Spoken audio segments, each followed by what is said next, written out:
Hello, General Biology, and welcome to the fifth in the screencast series of Chapter 7, Cell Structure and Function. And we left off just getting ready to talk about the cytoskeleton. So, have you ever heard of something called a scaffold? You might not know it by name, but you've probably seen one. You've probably seen one around a building or a monument that was being repaired, so that the contractors were able to climb up and down and do the repairs that they need, go back and forth from side to side. And it also gave the structure some shape, some support while they were doing the necessary repairs. Well, the cell has an internal scaffolding system that is called the cytoskeleton, and cyto means cell. And it does pretty much the same thing.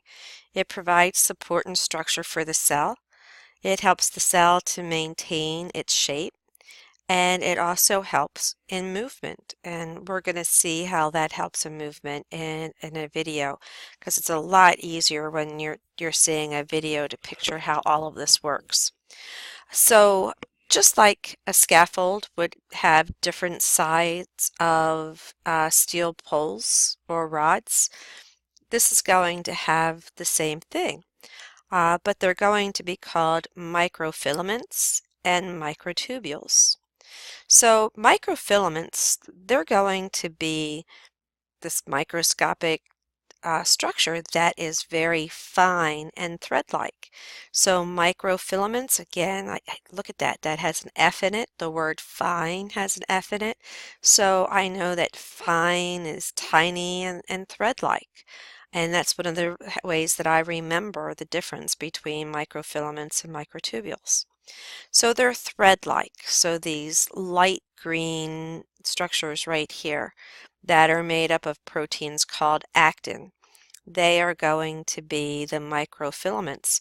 And because they're thin and thread-like, they're very flexible. So these things are going to be able to kind of bend as vesicles and substances move through the cell. Microtubules, on the other hand, they're tube-like. Tube-like.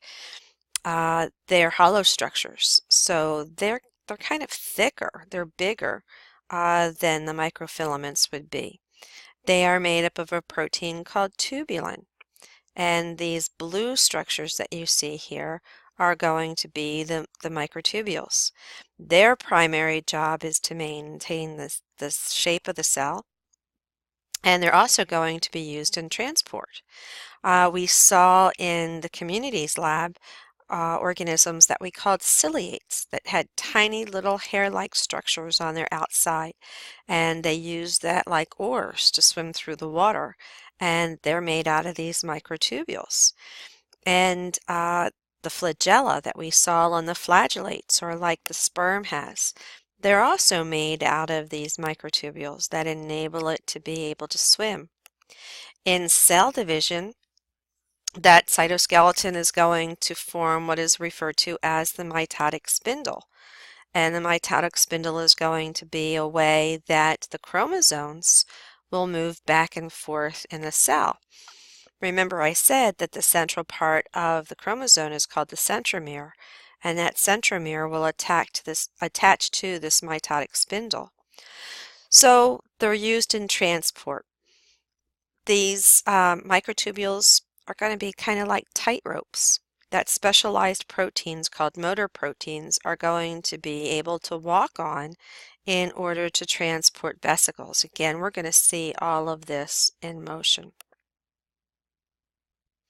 Microtubules also form structures that are used in cell division and only found in animal cells called centrioles. This long section right here is a centriole. It's a bundle of microtubules. I often think of it like a bundle of pickup sticks, or sticks that are pulled together. They're only in animal cells. They are structures that are used for cell division. Their use forms another structure called an aster, and an aster is a star-shaped structure. and they are used to anchor the microspindles, the mitotic spindles that we mentioned about in talking about the cytoskeleton here. They're only found, as I said, in animal cells, and we noticed back when I was in school, my teacher noticed that they would disappear at different times of the cell, and when the nucleolus disappeared, these reformed, and it was thought that the nucleolus was responsible for forming these. But we've learned since then that the nucleolus has nothing to do with microtubules or the cytoskeleton in any form, so it does not form that structure. All right, let's scroll down and see what other organelles we have. The next organelles that we want to talk about are organelles that build proteins, and one of the primary jobs of the cell is to manufacture proteins during its life cycle. So that's the biggest thing that it's going to be doing. So part of the objects or the organelles that make proteins are ribosomes. And this structure right here is a ribosome. And as I said, it's one of the few organelles that does not have a membrane, but it's still called an organelle because it has a particular function that it does. It's made up of two subunits of proteins and RNA. So this blue part is a subunit and this red part is a subunit. And in between the two are RNA strands. Their job is to help assemble the proteins. That's one of the things that it will be responsible for doing, is assembling those proteins. And they can be found attached to other organelles, or they can be found free floating in the cytoplasm. It doesn't matter whether they're attached or unattached, they're still going to perform the same job.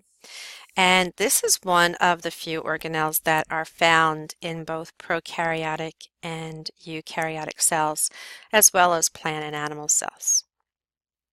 All right, the next organelle is the endoplasmic reticulum. Oops, went just a little bit too far on that. Let's come back. Here we go. This is the endoplasmic reticulum, and as I mentioned earlier, it lays very close to the nucleus, and the membranes are almost interchangeable in it.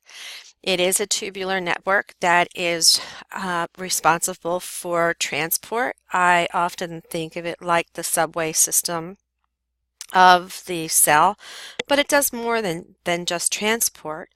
It's also going to help provide support within the cell.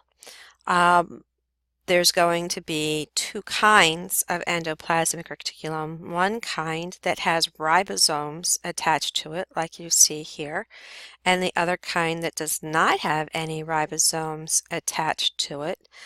The ribosomes, they will be making the proteins and putting the proteins into the endoplasmic reticulum. But what they do is they only make small segments of the proteins, and those small segments are referred to as polypeptides. So the rough endoplasmic reticulum, the one that has the ribosomes attached to it, one of the jobs it's going to have is to transport those polypeptide chains. It's also going to help with the chemical modification of the polypeptide chains. So polypeptides are just pieces of proteins, and these pieces of proteins need to be stuck together. They need to be put together. So inside of the endoplasmic reticulum will be special enzymes that will help put those peptides together, and that's referred to as being chemical modification. So the rough endoplasmic reticulum is studded with those ribosomes. Vesicles can break away from this that are carrying parts of these proteins, and those vesicles can fuse with an organelle that we're going to talk about in a few minutes called the Golgi apparatus. The vesicles can also fuse with other lysosomes. Some of them are specific lysosomes because they carry digestive enzymes, and those digestive enzymes are made from proteins. Remember, enzymes are catalysts of living things, and they are actually proteins. That's what they're made up of. Now, the smooth endoplasmic reticulum does not have any ribosomes attached to it, so it gives a smooth appearance rather than a studded, rough appearance. And it's responsible for transport as well. Um, it'll transport proteins, just like I mentioned, but it'll also transport lipid components. So lipid components are pieces of lipids, like your glycerol or your fatty acids. And it will also contain enzymes, which we know are proteins, that will be used for specialized tasks. Maybe to join some of those lipids to proteins, or maybe to join carbohydrates to proteins. Uh, it might take the lipids that are inside of here and use those lipids to make cell membranes, part of the cell membrane structure. Another job is to carry the enzymes that are used to break down wastes. And again, enzymes are those specialized proteins that are used to break down waste products and also to help break down drugs.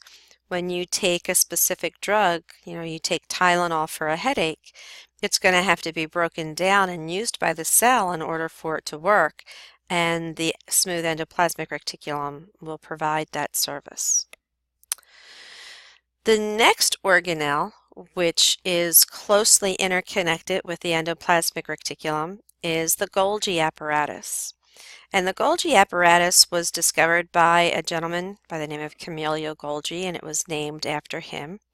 And he noticed it at the end of the endoplasmic reticulum and identified it as a stack of membranes. And he didn't know what it did at the time, but he saw that it was different than the endoplasmic reticulum.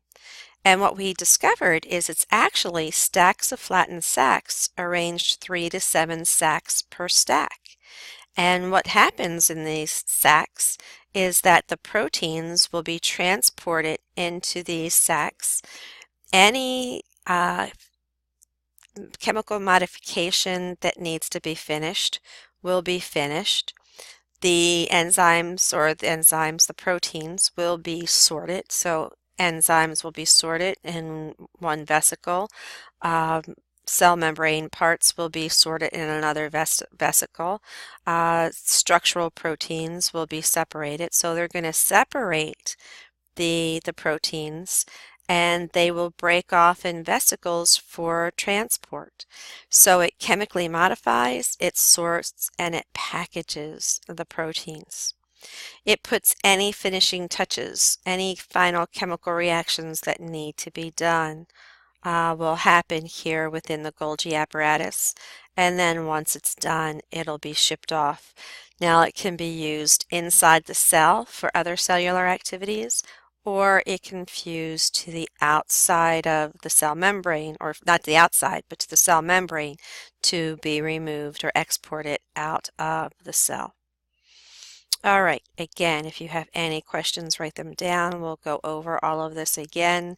I'm going to end this here, and we'll start the next screencast with organelles that capture and release energy.